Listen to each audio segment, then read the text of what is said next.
Hello guys, channel में आपका स्वागत है। तो चलिए आज की कहानी की शुरुआत करते हैं। एक बार की बात है, रोहित गर्मियों की छुट्टियों में अपने मामा के घर जा रहा था। उसके मामा का घर उसके गांव से 80 किलोमीटर दूर था। वह मामा के घर जाने के लिए अपने घर से निकल गया। रेलवे स्टेशन पर पहुंचा तो 5 बजे वाली ट्रेन निकल चुकी थी और अगली ट्रेन 8 बजे वाली थी, जिसे आने में काफ़ी वक्त था। वह ट्रेन के इंतज़ार में इधर उधर टाइम पास करता रहा। वहीं नाश्ते की होटल थी तो उसने नाश्ता कर लिया। ट्रेन की राह देखते देखते बहुत समय निकल गया। अब 8 बजने में बस 15 मिनट बाकी थे। थोड़ी ही देर में ट्रेन का हॉर्न सुनाने लगा। कुछ ही क्षण में ट्रेन रेलवे स्टेशन पर आ गई। फिर रोहित और बाकी सवारी ट्रेन में बैठ गई और कुछ देर बाद ट्रेन आगे बढ़ने लगी। रोहित कुछ दूर तो अपनी सीट पर बैठा रहा, पर उसे काफ़ी तेज नींद आ रही थी। फिर वह अपनी सीट पर सो गया। रोहित जिस डिब्बे में सो रहा था, उस ट्रेन में रोहित की सीट के जस्ट सामने एक बूढ़े अंकल सोए हुए थे। रोहित का गला प्यास की वजह से सूखा जा रहा था। उसकी बोतल में पानी ख़त्म हो गया था। फिर उसने उस बूढ़े अंकल को आवाज़ दी, दादाजी आपके पास पानी है क्या? मुझे बहुत तेज़ी से प्यास लगी है। उस बूढ़े व्यक्ति ने रोहित को अपनी बोतल निकाल कर दे दी। फिर रोहित ने उस बूढ़े दादाजी की बोतल से पानी पिया। फिर जाकर उसकी प्यास बुझी। फिर वह अपनी सीट पर मोबाइल चलाने लगा। मोबाइल चलाते चलाते उसने सोचा कि क्यों ना हॉरर स्टोरी देखी जाए। उसने अपने मोबाइल में यूट्यूब खोला और हॉरर स्टोरी देखने लगा। उस हॉरर स्टोरी की थंबनेल काफ़ी डरावनी थी। स्टोरी में एक लड़का राहुल रहता है। वह अपने रिश्तेदार के घर ट्रेन से जा रहा होता है। रोहित भी ट्रेन से अपने मामा के घर जा रहा था, इसलिए उसने सोचा कि कोई ट्रेन वाली भूतिया कहानी देखी जाए। तो चलिए कहानी में आगे बढ़ते हैं। रोहित उस स्टोरी को बड़ी ही उत्सुकता से देख रहा था। रोहित ने स्टोरी में देखा कि वह लड़का राहुल अकेले ही ट्रेन से अपने रिश्तेदार के घर जा रहा था। रात का वक्त था। पटरियों की खड़खड़ आवाज़ आ रही थी। थोड़ी दूर चलने पर एक बड़ा तालाब आता है, जिसके ऊपर एक ब्रिज था। उसके ऊपर से ट्रेन जा रही थी। उस ब्रिज के निकलते ही आगे पहाड़ी एरिया आ जाता है। वह काफ़ी सुनसान रहता है। ट्रेन उस पहाड़ी एरिया से निकल रही थी। थोड़ी दूर आगे बढ़ते ही एक पहाड़ी पर एक सुनसान किला आ गया। किले के पास पहुंचते ही ट्रेन धीमी हो गई और वहीं पर रुक गई। किला ट्रेन की पटरियों से 50 कदम दूर था। ट्रेन में सफ़र कर रहे व्यक्ति समझ नहीं पा रहे थे कि ट्रेन क्यों रुक गई है। किसी व्यक्ति ने ट्रेन के टीटी से पूछा, अरे भाई साहब, ट्रेन क्यों रुक गई है? टीटी बोला, पता नहीं भाई, मैं भी आश्चर्य में हूँ। पता नहीं ट्रेन अचानक कैसे रुक गई है। थोड़ी ही देर में उस पुराने किले से नाचने गाने की आवाज़ें आने लगी। वह आवाज़ काफ़ी ज़ोर ज़ोर से आ रही थी। लोग सोच रहे थे कि इतने सुनसान महल में भला कौन इतनी रात को नाच रहा है। टीटी बोला, घबराने की कोई बात नहीं है, शायद इस किले में कोई रहता होगा। फिर एक व्यक्ति बोला, इस महल में तो कोई लाइट भी नहीं जल रही है। उसके इतना कहते ही उस किले के अंदर लाइट जलने लग गई। फिर लोगों को महल पर एक काली परछाई नाचते हुए दिखाई।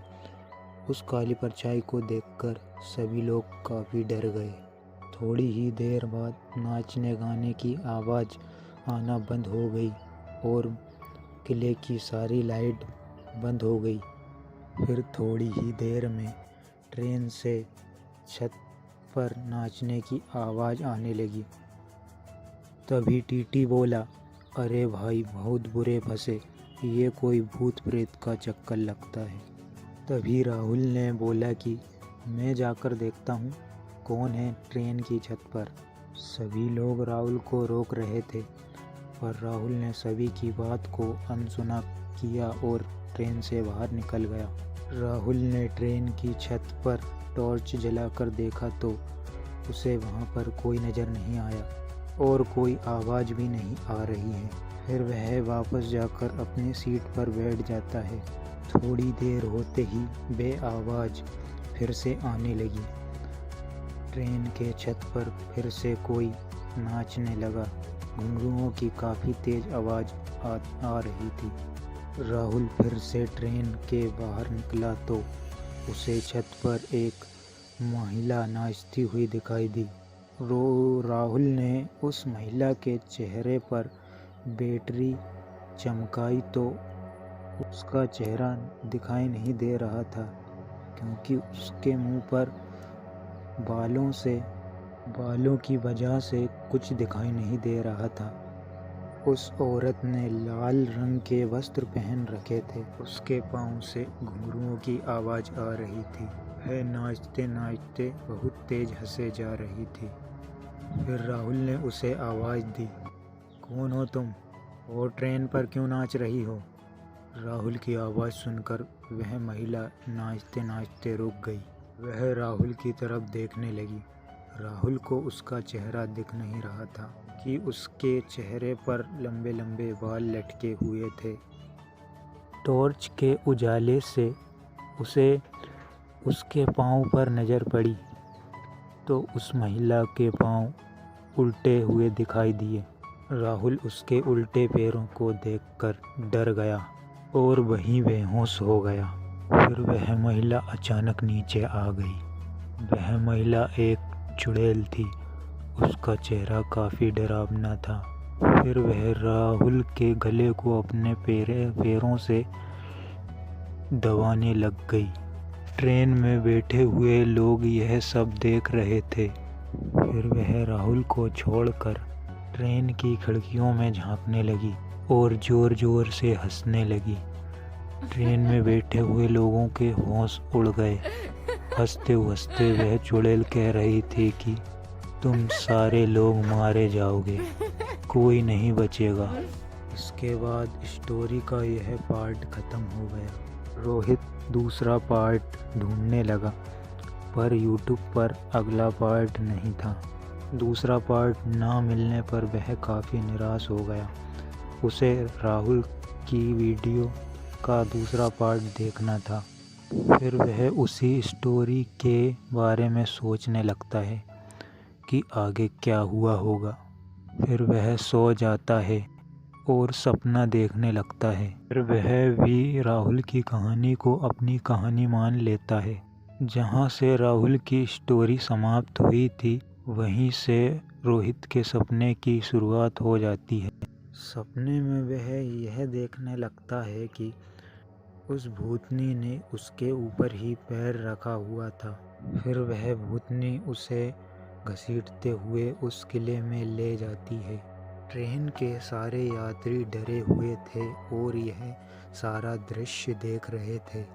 वह उस रोहित को बचा भी नहीं सकते थे। रोहित राहुल वाली स्टोरी के आगे का सीन अपने सपने में देखने लगा था।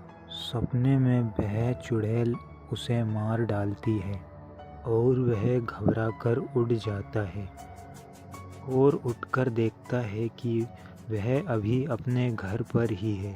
वह अभी अपने मामा के घर गया भी नहीं था। यह सब वह सपना देख रहा था। अपने सपने में वह अपने मामा के घर जा रहा था और अपने सपने में ही राहुल वाली स्टोरी देख रहा था। सपने में ही ट्रेन में सोकर सपने के अंदर सपना देख रहा था। उसने सोचा कि यह तो काफ़ी भयानक सपना था। उसने अकेले ट्रेन से अपने मामा के घर जाने का फैसला बदल दिया। तो दोस्तों, कहानी कैसी लगी वीडियो अच्छी लगी हो तो वीडियो को लाइक करना और चैनल को सब्सक्राइब कर देना। मिलते हैं